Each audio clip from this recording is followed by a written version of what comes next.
إن الحمد لله نحمده ونستعينه ونستغفره ونعوذ بالله من شرور أنفسنا ومن سيئات أعمالنا من يهده الله فلا مضل له ومن يضلله فلا هادي له أشهد أن لا إله إلا الله وحده لا شريك له وأشهد أن محمدا عبده ورسوله لا نبي بعده قال تعالى يا أيها الذين آمنوا اتقوا الله حق تقاته ولا تموتن إلا وأنتم مسلمون أما بعد فإن أصدق الحديث كتاب الله وخير الهدي هدي محمد صلى الله عليه وسلم وشر الأمور محدثاتها وكل محدثة بدعة وكل بدعة ضلالة وكل ضلالة في النار إخواني والأخوات رحمة الله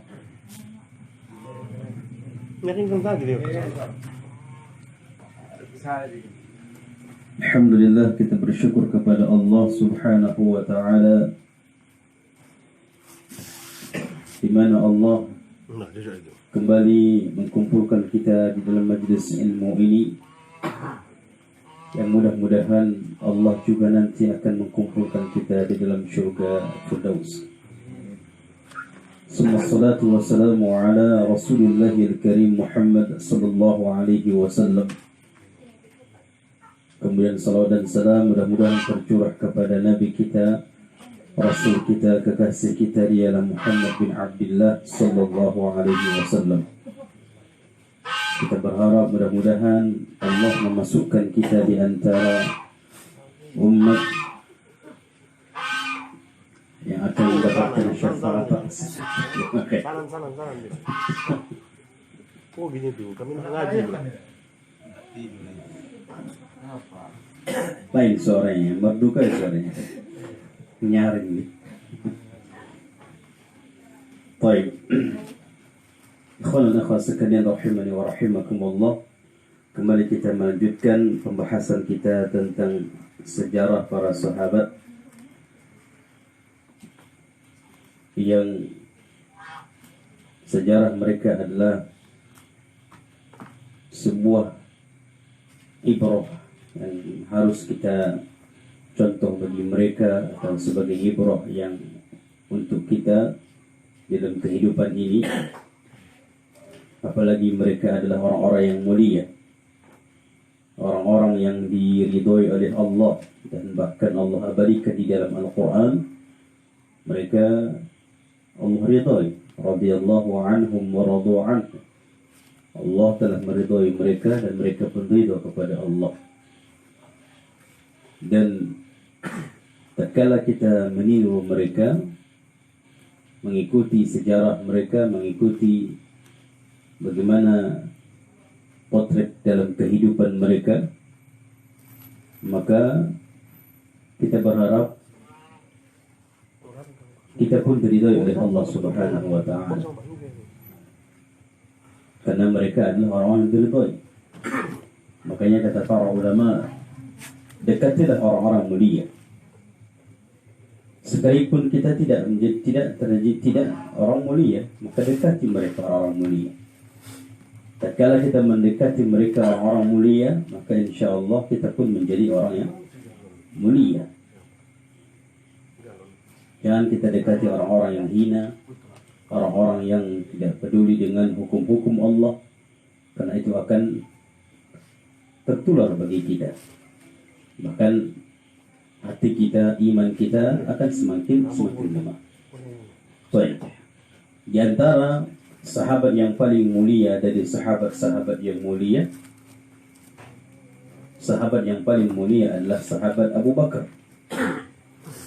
yang alhamdulillah kita sudah mengambil beberapa poin dari biografi Abu Bakar ini As-Siddiq. Yang pertama kita sudah membahas tentang nasab beliau, kemudian ciri fisik dan karakter akhlak beliau, Demikian juga kita sudah menyampaikan atau sudah membaca bagaimana Abu Bakar masuk Islam. Kemudian juga kita sudah mengambil istri-istri dan putra-putri Abu Bakar. Kita sudah bahas itu. Demikian juga kita sudah mengambil kisah perjalanan beliau bersama Rasulullah ketika hijrah meninggalkan kota Makkah. Ini sudah kita ambil. Dan juga Abu Bakar adalah sahabat yang paling alim di antara para sahabat. Jadi ini juga termasuk beberapa contoh dari keteladanan dan keutamaan Abu Bakar. Di antaranya adalah Abu Bakar adalah sahabat yang paling alim di antara para sahabat yang lain. Ini sudah kita ambil pada pertemuan yang terakhir kemarin. Maka masuk kita pada keutamaan Abu Bakar yang berikutnya, yaitu Abu Bakar adalah sahabat yang paling utama. Yang paling utama.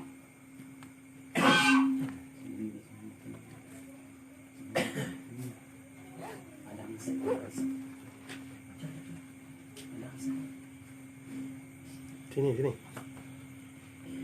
Baik.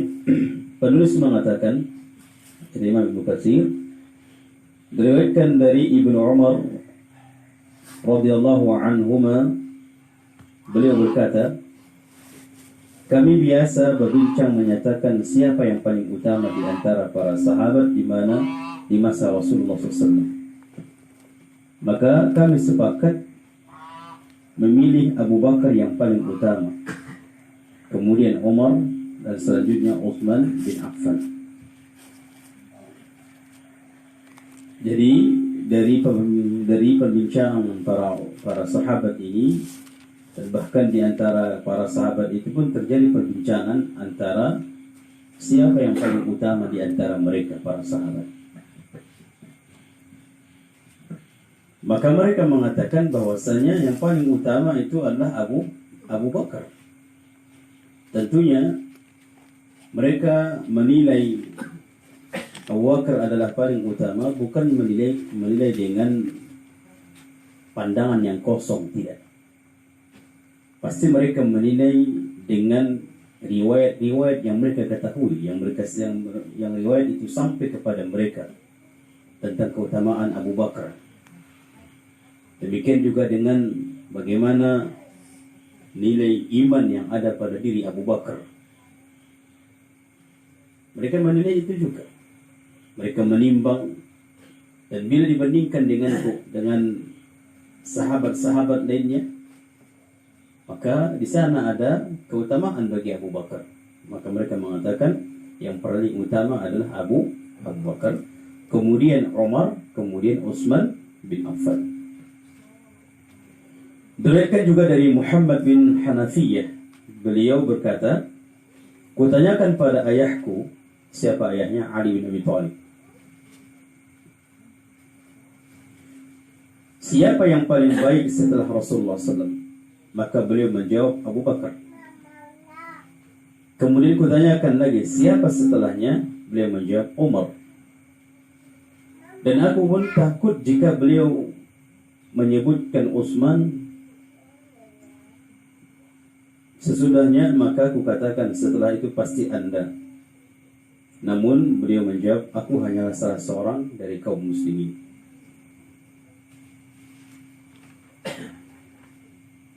Dari bait ini, ikhwan dan akhwat sekalian, ada beberapa yang kita ambil. Yang pertama, Ali bin Abi Thalib pun mengatakan yang sahabat yang paling utama adalah Abu Bakar, dan yang kedua adalah Umar. Itu Ali bin Abi Thalib mengatakan. Tatkala ditanya siapa orang yang paling utama, maka Ali bin Abi Thalib mengatakan Abu Bakar. Wallahi, kalau seandainya pernyataan ini didengar oleh orang Syiah, diketahui oleh orang Syiah, maka tak berani mereka menyatakan kekafiran Abu Bakar.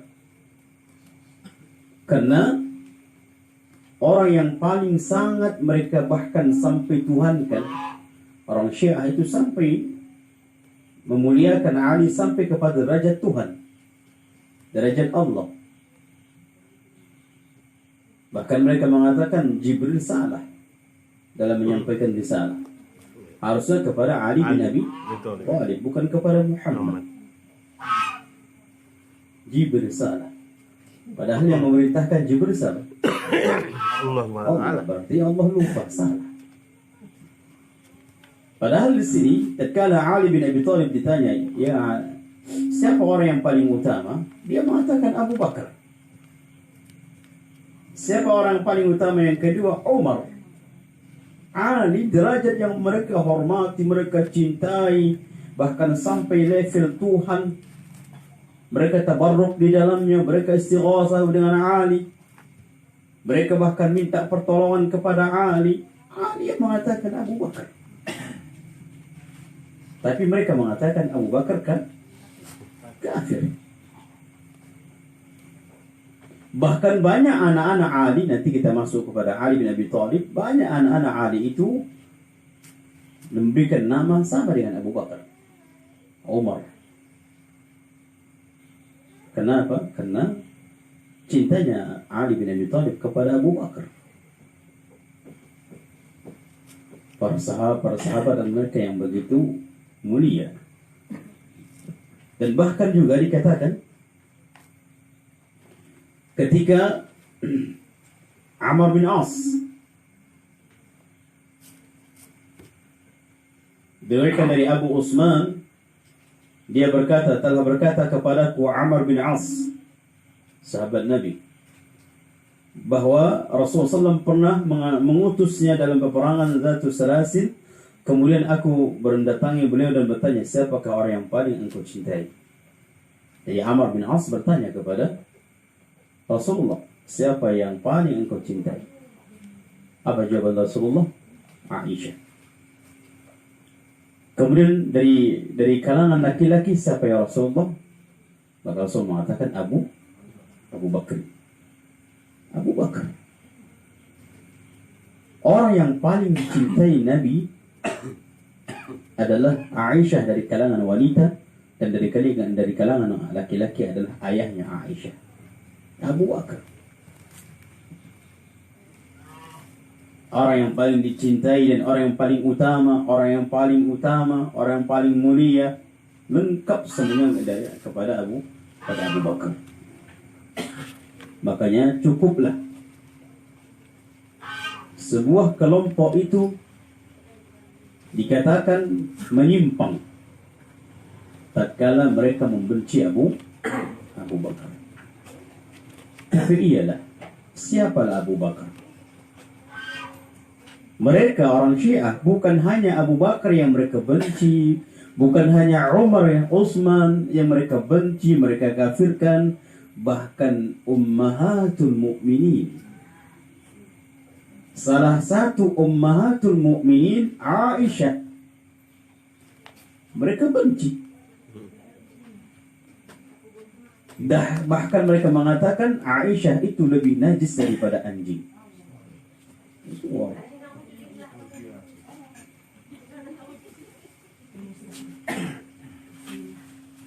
Kemarin kita mungkin kayaknya masih ada video itu di YouTube tuh. Salah satu anaknya lahir dari perzinahan yang ada di Iran. Kemarin datang tabligh akbar di Indonesia. Dan dia ketika kita dibaca biografinya, dibahas bahwasanya dia adalah buah hasil dari anak nikah mut'ah, zina. Dia sebagai muballighnya di sana pada waktu itu. Dia sebagai penceramahnya diundang orang-orang Indonesia. Dengan jelas dia mengatakan bahwasanya Aisyah itu lebih najis daripada anjing. Dan bahkan malam hari ini kita bahagia katanya, karena Aisyah itu dikerak-kerak api neraka.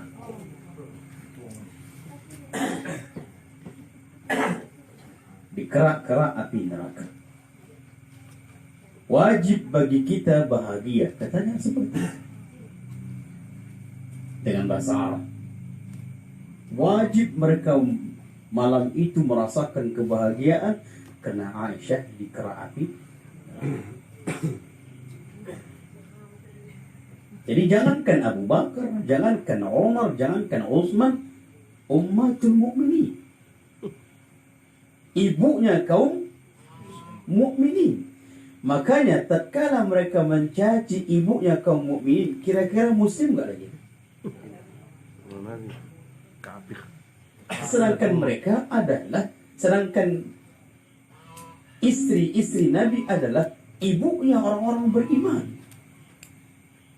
Maka tidak boleh dinikahi istri Nabi, tidak boleh. Karena ibunya orang beriman. Namun tatkala mereka menghina ibunya orang beriman, nyatalah mereka bukan Islam. Dan cukuplah tatkala mereka membenci orang yang paling mulia setelah para nabi dan para rasul, Abu Bakar. Cukuplah kita menilai Rasulullah, Allah memuliakan Abu Bakar. Allah memuliakan Abu Bakar. Rasulullah memuliakan Abu Bakar. Bahkan ketika ditanya, siapa orang yang engkau cintai, wahai Rasulullah? Dia mengatakan Aisyah. Kemudian siapa lagi Rasulullah? Dari kalangan laki-laki, Abu Bakar. Orang yang paling dicintai Nabi. Ini bukan sembarangan ini ya. Bahkan disebutkan dalam hadis, kalau seandainya Allah membolehkanku untuk mengambil orang yang Khalil itu kekasih. Kalau seandainya Allah membolehkanku mengambil kekasih, akan kuambil Abu Bakar. Akan kujadikan Abu Bakar sebagai kekasih. Namun tidak. Karena Rasulullah adalah kekasihnya. Allah adalah kekasihnya. Rasulullah adalah kekasihnya Allah. Ada dua nabi yang mengatakan Khalilah, kekasih Allah. Ada dua nabi yang kekasih Allah. Yang pertama Nabi Ibrahim, yang pertama Nabi kita Muhammad SAW, yang kedua Nabi Ibrahim. Ini kekasih. Kekasih itu lebih tinggi lagi derajatnya, karena sudah sampai kekasih Allah.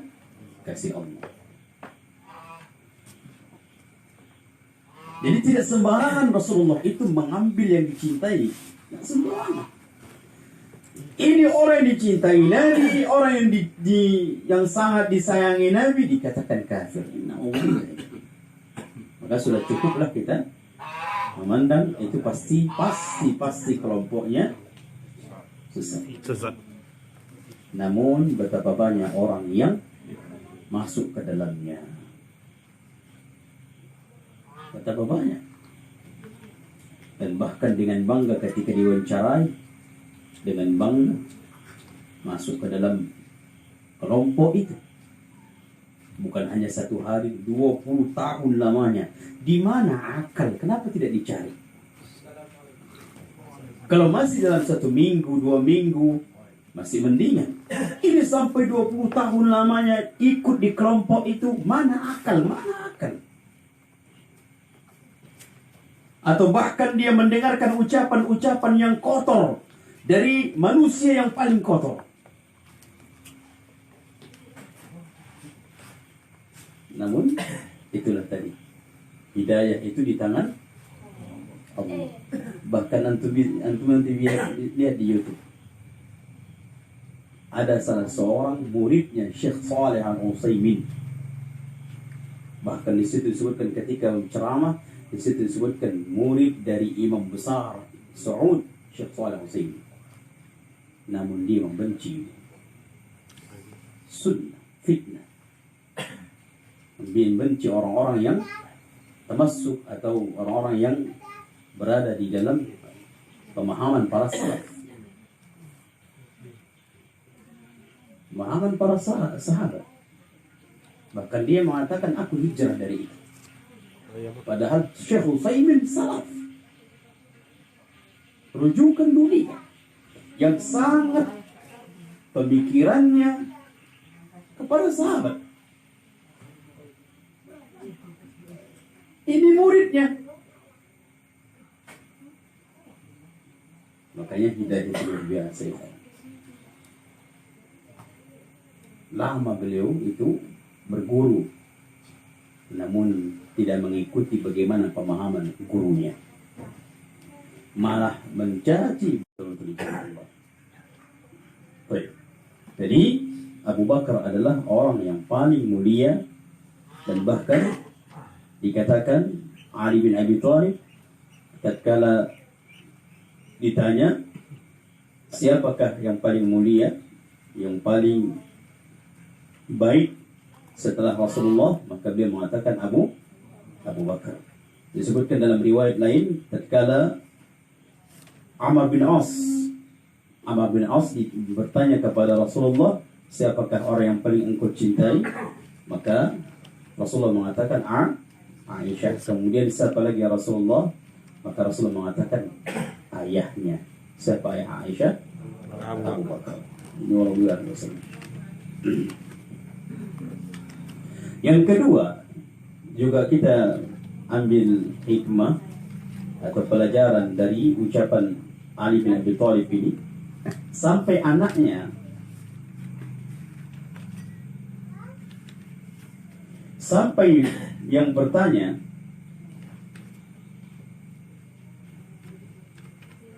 dia mengatakan dan aku takut, setelah dia mengatakan siapa yang paling baik setelah Rasulullah, dia mengatakan Abu Bakar. Kemudian siapa lagi setelahnya? Beliau mengatakan Umar.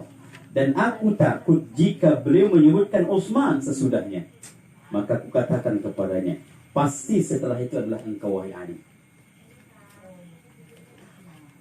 Dia khawatir kalau disebutkan Ali adalah Utsman. Maka sebelum Ali bin Abi Thalib mengucapkan Utsman, maka dia mengatakan pasti engkau wahai Ali setelah Umar bin Khattab. Apa kata Utsman? Apa kata Ali bin Abi Thalib?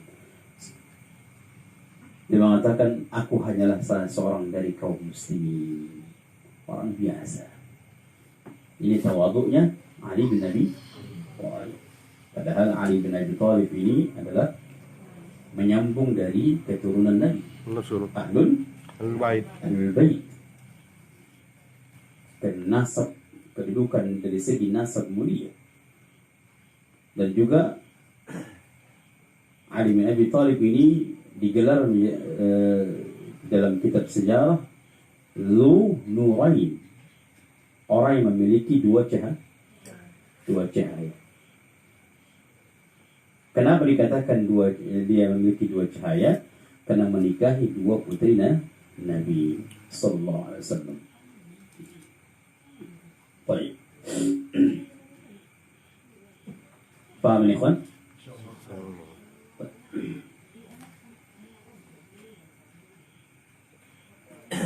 Kemudian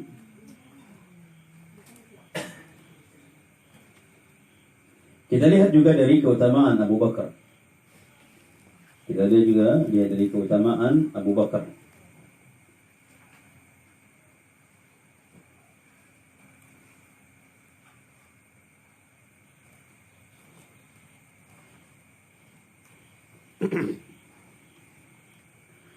Diriwayatkan dalam sebuah hadis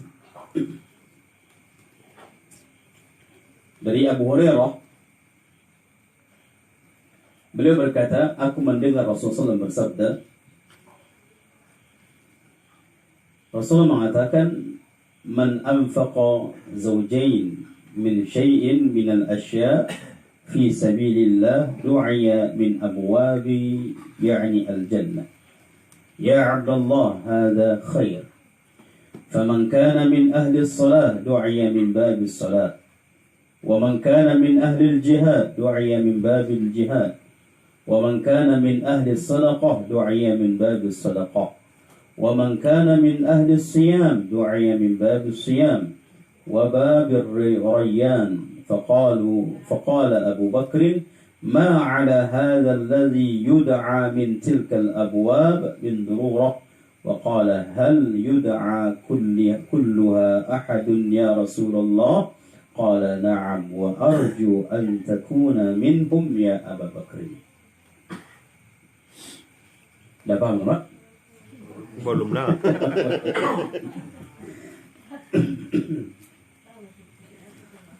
Dikatakan barang siapa yang menginfakkan sepasang dari satu jenis yang dimilikinya jalan Allah, misalnya dia akan diserukan dari pintu-pintu yaitu syurga. Sebutkan dalam hadis bahwasanya orang-orang yang memberikan nafkah kepada istrinya itu juga akan membawa kepada pintu syurga. Dia bertanggung jawab dari tanggung jawab kepada istri nafkah, maka itu akan membawa kepada pintu syurga. Dan juga dikatakan Nabi sallallahu alaihi wasallam faman kana min ahli shalah du'a min babi shalah. Demikian juga orang yang ahli salat, orang yang menjaga salatnya akan dipanggil juga dari pintu salat. Jadi pintu syurga itu ada berapa? Pintu syurga? Banyak. Banyaknya berapa itu, Pak?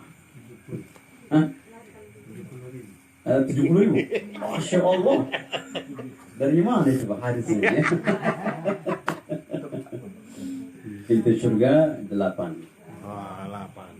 Pintu neraka itu 7. Kata Nabi SAW, walil jannati samaniyati abwab. Syurga itu memiliki 8 pintu. Jadi di sini disebutkan kalau dia misalnya orang bertanggung jawab nanti kepada istri-istrinya, bahkan dalam hadis lain, siapa yang menanggung 2 wanita, berarti dua istri. Itu juga akan menjadi sebagai ibadah. Jadi dalam hadis lain ya, dalam hadis ini disebutkan bahwasanya siapa dia bertanggung jawab terhadap kewajibannya kepada istri, maka ada nanti pintu yang akan memanggil mereka. Demikian juga kalau dia juga ahli salat, maka pintu yang di situ adalah masuk kepada orang salat juga memanggil orang yang ahli salat.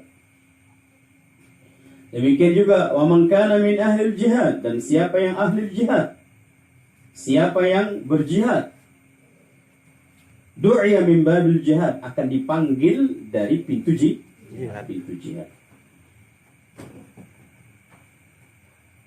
Wa man kana min ahli sadaqah du'a min babis sadaqah. Dan siapa yang ahli sedekah, yang suka berinfak, bersedekah, akan dipanggil juga dari pintu sedekah.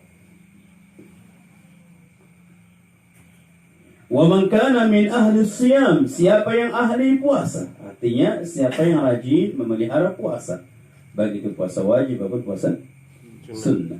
Du'a min babis siyam, akan dipanggil dari pintu puasa. Dan bahkan ada nama pintu puasa itu namanya Ar-Rayyan. Sebut ke dalam hadis lain, aina shaimun, mana orang yang suka puasa? Berdiri semua. Masuk dari pintu ini. Begitu masuk semuanya, itu tuh. Tidak boleh masuk pintu ini kecuali yang ahli puasa.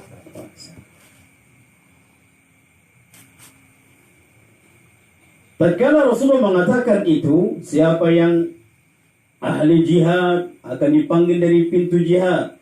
Siapa yang bertanggung jawab kepada istrinya dari nafkah akan dipanggil dari syurga, pintu yang semisal yang di sini tidak disebutkan nama pintunya. Akan tetapi ada pintu khusus bagi orang yang bertanggung jawab terhadap istri. Siapa yang ahli solat, siapa yang memelihara solat akan dipanggil dari pintu solat.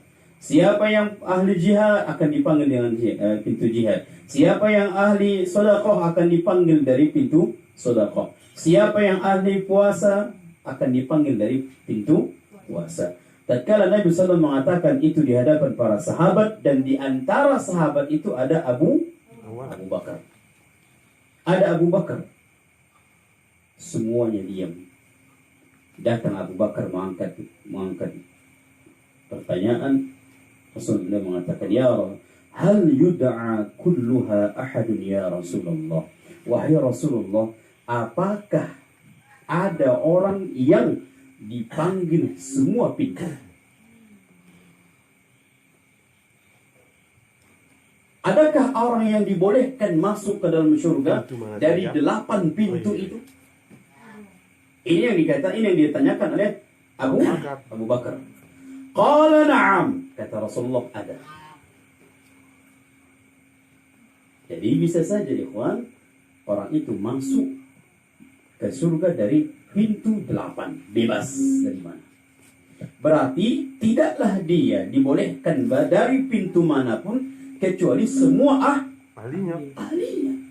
Berarti dia ahli ini, ahli jihad, dia juga ahli sedekah, ahli infak, dia ahli puasa. Tidak mungkin dibolehkan kecuali semua ahli bagi dia. Semua dipeliharanya.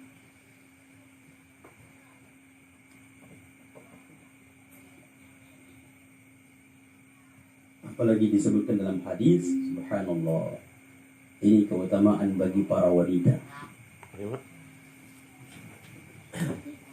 Keutamaan bagi para wanita, khusus kata Nabi SAW. Man shama syahraha, siapa yang hanya puasa wajib saja. Apa puasa wajib? Ramadan saja. Kalau dia puasa sunnah, itu plus bagi dia, tambahan bagi dia. Tapi hanya mencukupkan puasa wajib saja, sudah cukup. Kemudian dia pelihara solatnya yang wajib saja. Adapun dia solat sunat, itu tambahan. Kalau hanya solat wajib saja, sudah cukup. Enak nggak itu? Kocak oma. Kocak. Ada lagi tambahan ini. Oh. Dan patuh sama suaminya. Patuh sama suaminya ketika diperintahkan, dan memelihara kehormatannya ketika suaminya tidak ada. Apa kata Rasulullah? Akan dibebaskan dari pintu manapun dia masuk ke dalam surga. Pintu berapa pintu tadi? 8. Bebas. Hanya berapa itu? 2, 3. Hanya berapa amalan? Di mana yang susah itu, Bu? Jujur ibu itu kan? Ketahuan sama oma ya, taat. Taat itu susah memang. Taat sama suami. Apalagi langsung dia komandan memerintahkan, Fulan, oh siap. Itu wah. Siap dan. Tapi kalau sudah, tunggu bentar ya. Itu susah itu. Polisi itu awas. Susah. Adek, bentar ya mas. Itu susah. Yang dimaksud dengan ketaatan itu copat. Makanya berat. Copat. Apapun diperintahkan suami, kalau seandainya perintah itu tidak melanggar syariat, langsung taati. Jangan ada kalimat tunggu. Iya nih, perujit. Siap dong, kita aja buat, nggak apa-apa. Kalau ada misalnya manggil suaminya, siap pak, langsung ya. Siapnya, tapi tak bangkit juga. Sama juga ya. Baik. Jadi ikhwan, tatkala Abu Bakar mengatakan, ya Rasulullah, apakah ada orang yang akan dipanggil dari pintu surga bebas dari 8 itu? Qala na'am, kata Rasulullah, ada. Nah, ini ada juga untuk ikhwan dan akhwat. Tadi kan untuk akhwat ya. Jadi dalam riwayat bahwasanya untuk ikhwan dan akhwat, laki-laki dan perempuan. Kata Nabi SAW, siapa yang menjaga atau siapa yang membaca doa setiap selesai dari berwudu. Apa doanya, Pak? Asyhadu an la ilaha illallah wa asyhadu anna Muhammadan abduhu wa rasuluh. Allahumma ja'alni. Kita semua hafal. Namun apakah setiap selesai dari sholat dibaca itu? Apa kata Nabi SAW? Tidaklah. Banyak kali iklan jalannya. Tidaklah siapapun yang selesai setiap membaca dari berwudu, dia baca doa ini kecuali akan dimasukkan ke dalam syurga dari pintu manapun, termasuk bebas. Jadi itu amalan yang sangat mudah sekali. Mudah sekali. Akan tetapi terkadang syaitan yang membuat kita sehingga kita tidak mengamalkan. Baik. Qala na'am, kata Rasulullah, ada orang dipanggil dari pintu 8 itu. Apa kata Rasulullah? Wa arju an takuna minhum ya Abu Bakar. Dan mudah-mudahan engkau di antaranya wahai Abu Bakar. Ini doa Nabi. Doa Nabi pasti mustajab. Yang pertama, kita ambil di sini pertanyaan Abu Bakar. Tatkala Rasulullah membicarakan tentang menyampaikan tentang 8 pintu itu surga, namun lihat bagaimana semangatnya, tingginya Abu Bakar. Sampai dia bertanya, ya Rasulullah, bisa enggak kita itu ada orang yang akan masuk dipanggil dari 8 pintu itu? Ini semangat tinggi ini, khot. Ada orang, alah kayaknya enggak bisa. Yang mana satu saja menjadi lah. Ya, satu aja pun jadi lah. Ada seperti itu. Ketika Rasulullah misalnya berbicara tentang jihad, alah kayaknya enggak bisa itu. Berbicara tentang siam, alah aku berat kali apalagi mahin sebenarnya. Ini Abu Bakar malah lebih semangat tinggi. Bisa nggak dipanggil semua pintu itu ya Rasulullah? Semangat tinggi. Dan memang Islam mengajarkan kita harus optimis, jangan pesimis. Dan bahkan Rasul mengatakan kalau seorang hamba senantiasa meminta kepada Allah, Allahumma adkhilnil jannah, ya Allah masukkan aku ke dalam syurga. Wa a'udzubika minan nar, dan jauhkan aku dari api neraka. Tatkala seorang hamba kata Nabi sallallahu senantiasa membaca ini, maka akan Allah kabulkan doa itu. Masuk ke dalam syurga. Dan bahkan Rasul mengatakan kalau jika engkau ingin minta surga, maka mintalah surga Firdaus, surga yang paling tinggi. Apa maksudnya? Menganjurkan bagi kita harus optimis, jangan pesimis. Belum dimulai, udah nggak cocok itu.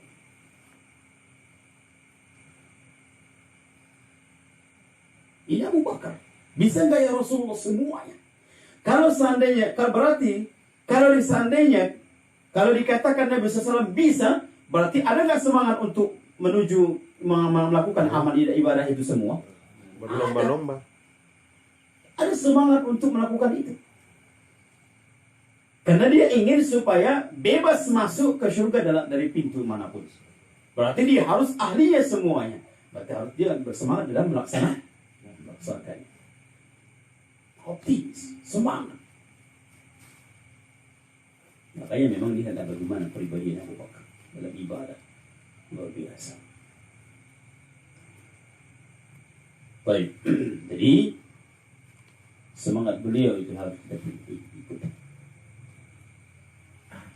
Bagi misalnya apa yang ditawarkan sama kita, apa yang ibadah yang ditawarkan sama kita, maka kita semangat. Jangan pernah putus asa, karena tidak ada yang putus asa kata Allah kecuali orang-orang kafir, kaum orang kafir itu putus asa. Kaum muslimin tidak mengenal putus asa. Terus berjuang. Kita apa saat ini visi-misi kita? Apa visi kita? Di dalam dakwah kita misalnya MTC, apa yang harus kita tegakkan? Jangan putus asa. Artinya jemaah kita mulai apa? Sudah. Kita tidak tergantung dengan jemaah. Kita yang penting adalah bagaimana berlancarnya di dalam program-program kita.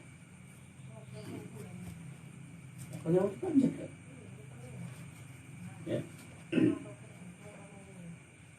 Kalau bisa nanti kita harus mempelajari sudah masjid apa yang harus kita bangun lagi, apa yang harus kita bangun lagi, harus kita.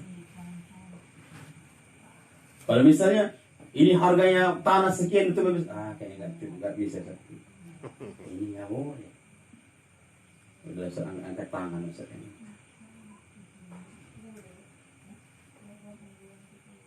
Ya. Jadi apalagi ini adalah merupakan ibadah. Biarlah kita merengek-rengek, biarlah kita mengemis. Kita mengemis bukan untuk pribadi, bukan untuk perut kita, tapi mengemis untuk memajukan Islam. Kita mengemis bukan untuk pribadi, tapi mengemis untuk jihad di jalan Allah. Apalagi menegakkan Islam, menegakkan sunnah. Biarlah kita ngemis-ngemis.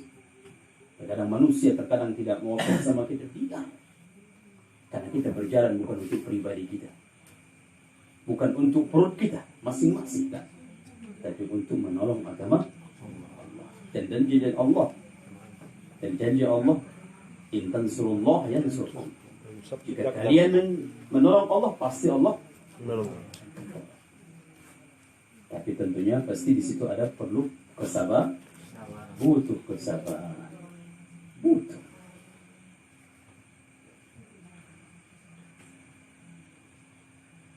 Ada kemarin masuk.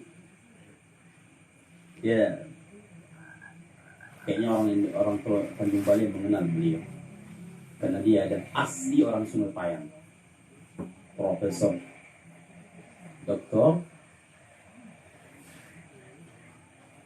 ahli hadis, Pak Ramli. Itu orang Sungai Payang, orang Tanjung Balai, Pak Ramli. Yang sudah meninggal kemarin. Ramli Awe. Yang di kemarin mantan direktur dari UINSU pasca sarjana. Dia cita-citanya ingin membuat pusat ilmu hadis di Medan. Sentralnya di Medan. Kemarin itu mau dibuatnya di Syed Sunnah, karena tatkala dia memberikan kajian masalah hadis itu semua menyambung semua mahasiswa, dan dia ingin seperti itu. Nyambung semua, hidup suasana itu membahas tentang hadis karena sudah nyambung dan dia sudah pelajari. Tatkala dia bahas orang lain itu di luar sana nggak nyambung, mati ya. Tak ada yang bertanya apa, semua nggak paham gitu. Namun di sini paham, dia ingin sentral hadis, pelajaran hadis itu bahkan jadi pusat jadi. Itu cita-cita beliau. Padahal tua ini. Kayaknya enggak pernah tersana itu, sudah umurnya sudah gitu. Kita harus pandang itu. Dan memang harus gitu, bahkan dalam berusaha misalnya. Rasulullah merintahkan apa? Tatkala besok pun hari kiamat kita disuruh untuk menanam. Walaupun besok hari kiamat. Makanya terkadang orang tua kita dahulu menanam pisang, menanam kelapa, padahal umurnya sudah kayaknya tak sampai tuh buah sari pisang, tidak sampai, dah mati dia. Saya tanya, kenapa lagi ditanya? Ini sudah apa? Untuk cucuku nanti. Untuk anak-anak dan cucu-cucu. Ini luar biasa nih penanaman anak orang tua seperti ini. Yang dipikirkannya bukan dia, tapi untuk orang. Ini kita perjuangan kita, kawan. Ingat, kita akan mati semuanya. Namun apakah mati kita, mati sunnah di tentunya balik? Mati. Tidak. Generasi ente mati? Tidak.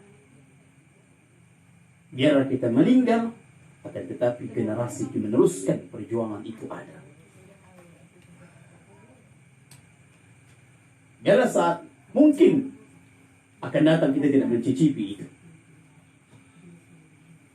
Tapi bisa saja ketika kita meninggal, sudah meninggal, kita merasakan bagaimana pahala itu terus mengalir. Itu dipikirkan Abu Bakar.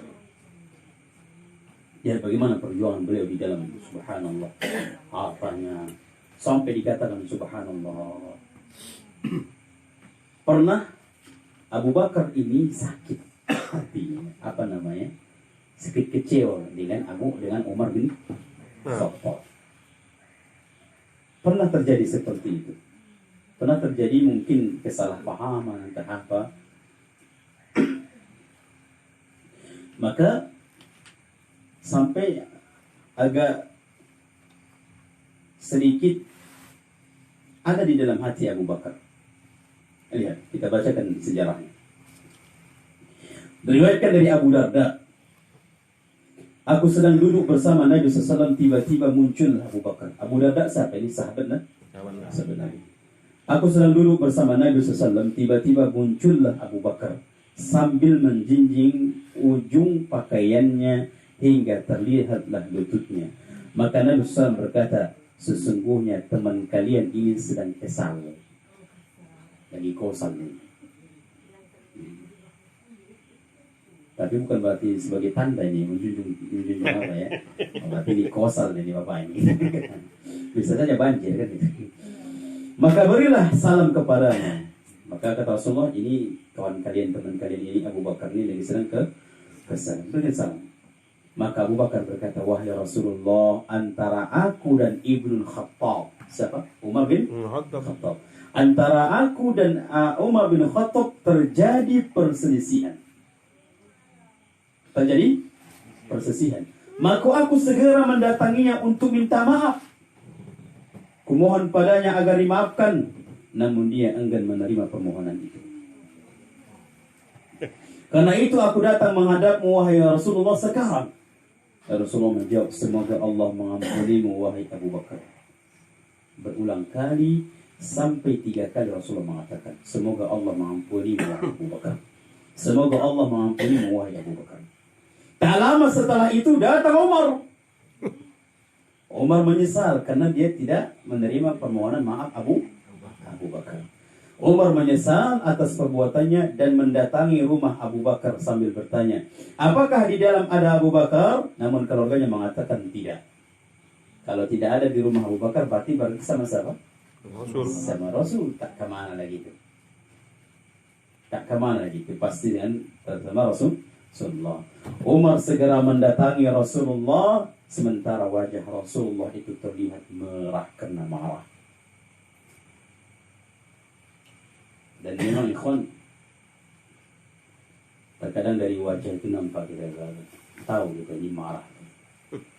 Apalagi wajah Rasulullah itu luar biasa. Nampak nih kemarahan, tanda marah. Terlihatlah memerah wajah Rasulullah itu memerah karena marah. Hingga Abu Bakar merasa kasihan terhadap Umar dan memohon sambil duduk di atas kedua lututnya. Kemudian Abu Bakar mengatakan, wahai Rasulullah, demi Allah sebenarnya akulah yang bersalah. Kasihan Abu Bakar melihat Umar ini kena wajah Rasulullah marah. Abu Bakar mengatakan, ya Rasulullah, sesungguhnya yang salah itu adalah aku. Maka Rasulullah bersabda, ini subhanallah. Apa kata Rasulullah? Inna Allah ba'athani ilaikum faqultum kadzatta wa qala Abu Bakar sadaqa. wahai kalian sekalian, ketahuilah bahwasanya tatkala Allah mengutusku untuk berdakwah, menyampaikan risalah, kalian mengatakan aku berdusta. Abu Bakar mengatakan engkau benar.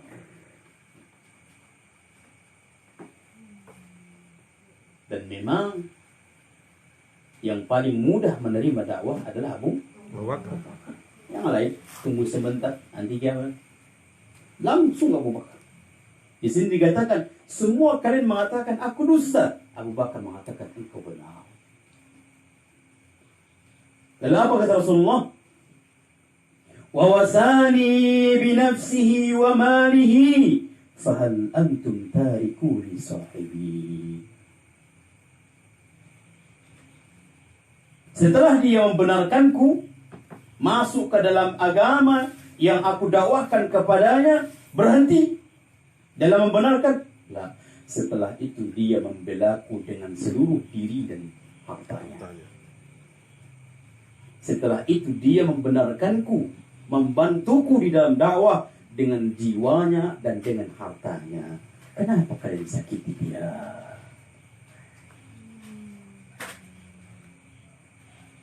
Maka disebutkan di sini, setelah itu Abu Bakar tidak pernah lagi disakiti siapapun. Karena tatkala disakiti Abu Bakar, itu sama dengan menyakiti Rasulullah.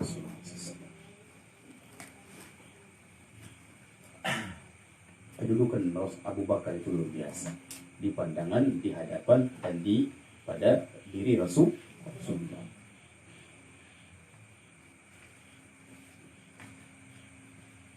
Baik.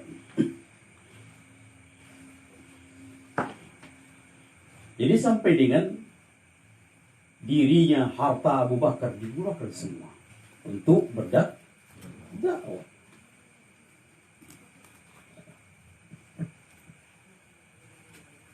Baik. Kemudian jam berapa ya? Oh, jam 10 ya. Masya Allah. Baik, satu lagi. Satu keutamaan lagi.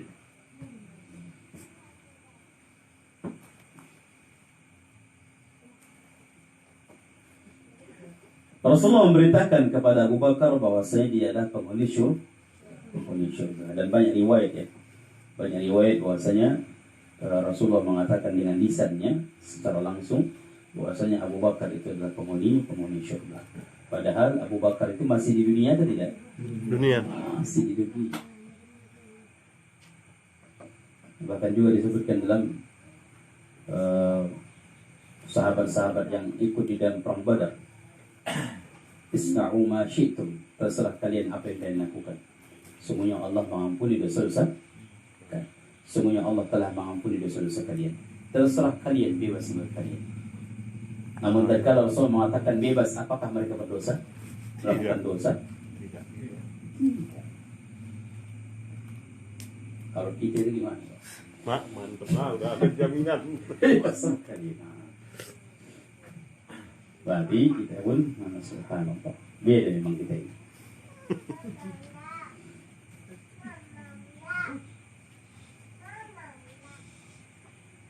Baik. Diriwayatkan dari Qatadah dari Anas bin Malik. Beliau pernah bercerita bahwa Nabi SAW pernah menaiki gunung Uhud bersama Abu Bakar, Umar, Utsman. Diriwayatkan dari Qatadah dari Anas bin Malik. Dari Anas bin Malik. Anas bin Malik siapa ini? Sahabat Nabi. Bukan Malik bin Anas ya. Nanti Imam Malik itu adalah siapa? Empat mazhab kan? Termasuk bagian dari empat mazhab. Ini Anas bin Malik. Beliau pernah bercerita kepada Nabi SAW pernah menaiki gunung Uhud bersama Abu Bakar, Umar, Utsman.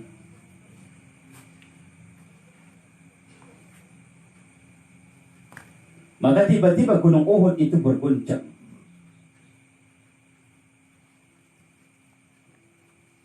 Dan Rasulullah langsung berkata,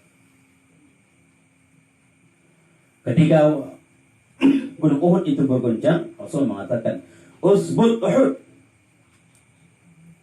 Diamlah wahai gunung Uhud. Tetaplah. Diamlah. Tenanglah, jangan bergoncang. Fa innama 'alaika nabi.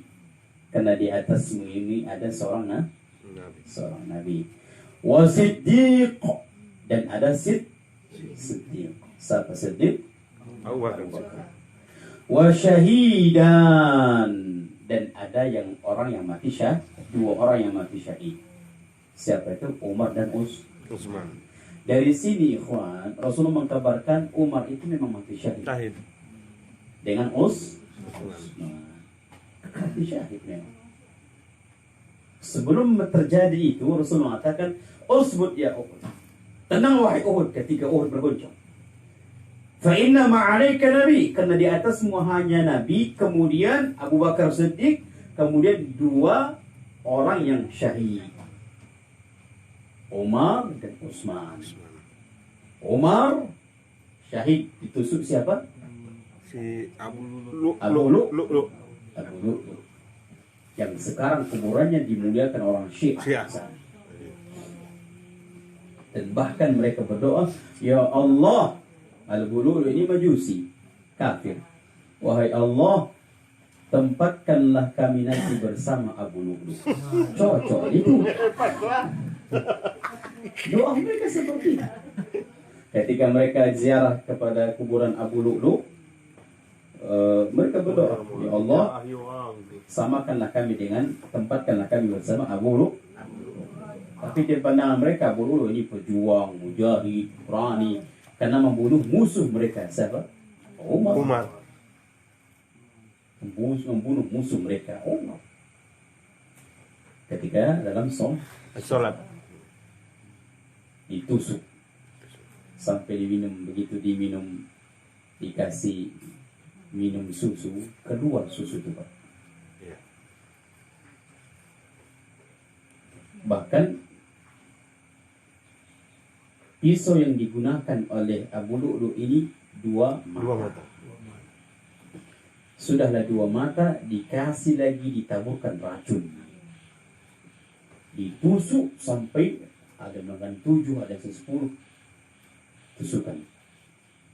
Datang tabib, apa kata tabib? Wahai Amirul Mukminin, berwasiatlah. Tahu tabib. Kasih minuman, keluar minuman. susu itu keluar. Apa kata tabib? Wahai Amirul Mukminin, berwasiatlah. Memang pas waktu itu langsung pingsan Umar. Ditanya, ketika bangun dari pingsan, siapa yang menusuk? Si fulan. Padahal tahu Bapak, Abu Lu'lu ini adalah budak dari sahabat Nabi. Budak dari sahabat Nabi. Sahabat Nabi. Punya budak dia lah yang menusuk. Itu nanti ada kisah terkhusus bagi Umar bin Khattab. Demikian juga Utsman. Ini peperangan Utsman ini luar biasa. Ya, Utsman. Siapa yang bunuh Utsman? Kelompok apa? Khawarij.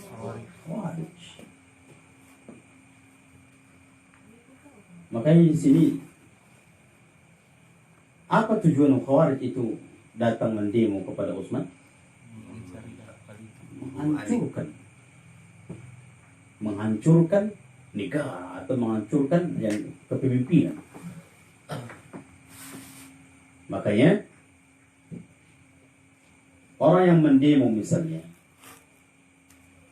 ini juga dibahas oleh Ustaz kita, tidak bisa kita katakan dia itu Khawarij. Karena tujuan orang Khawarij mendemo adalah untuk menghancurkan kepemimpinan. Walaupun dalam mendemo itu kesalahan. Tetapi kalau misalnya terkadang orang-orang ikhwan, orang yang berdemo itu sudah Khawarij. Ini keliru. Karena tujuan orang Khawarij itu demo lain. Tidak sama dengan tujuan orang yang mendemo saat sekarang. Tidak sama tujuannya. Walaupun ada kesalahan keliru dalam mendemo. Karena Rasulullah sudah menyampaikan bagaimana solusinya. Datang 4 mata dan sebagainya. Datang. Baik. Jadi nanti kita juga bakal masuk kepada sejarah Utsman bin Affan. Orang Khawarij membunuh beliau. Jadi betullah kata Nabi SAW, bahwasanya di atas engkau ini wahai Uhud adalah seorang Nabi dan Abu Bakar Siddiq dan 2 orang yang syahid. Baik. Kita cukupkan sampai sini, insyaallah pertemuan akan datang kita akan melihat nanti jasa-jasa Abu Bakar. Abu Bakar itu walaupun sudah meninggal dunia, ada jasa-jasa yang terus mengalir pahalanya. Luar biasa. Baik, ini saja.